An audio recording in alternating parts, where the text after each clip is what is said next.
பௌத்த மதம் கடைசி பகுதி. பல்வேறு காலத்தில் பௌத்தம். சோழர்கள் காலத்தில் பௌத்த சமயம் 11ஆம் நூற்றாண்டில் ராஜராஜ சோழன் உதவியுடன் சூடாமணி விகையரை சாவக மன்னன் புதுப்பித்து கட்டினான்.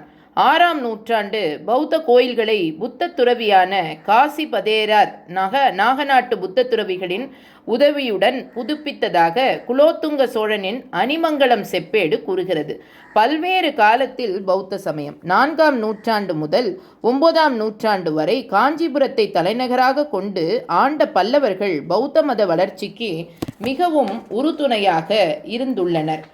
தமிழுக்கு பௌத்த நூல்களின் பங்களிப்பு. மணிமேகலையை எழுதிய சீத்தலை சாத்தனார், குண்டலகேசியை எழுதிய நாதகுத்தனார், விம்பிசாரர் கதையாசிரியர் பெயர் தெரியவில்லை, அபிரமாவதாரம் எழுதிய புத்த தத்தர், ஆசிய ஜோதியை எழுதிய கவிமணி, வீரசோழியம் பொன்பற்றி எழுதிய புத்த மதத்தினர் இவர்கள் பௌத்த சமய நூல்களை இயற்றியதோடு மட்டுமின்றி தமிழ் மக்களிடையே பௌத்த சமயத்தையும் பரவச் செய்து தமிழகத்தின் பௌத்த மதத்தை தாக்கத்தை ஏற்படுத்தினர். பௌத்த சங்கங்களும்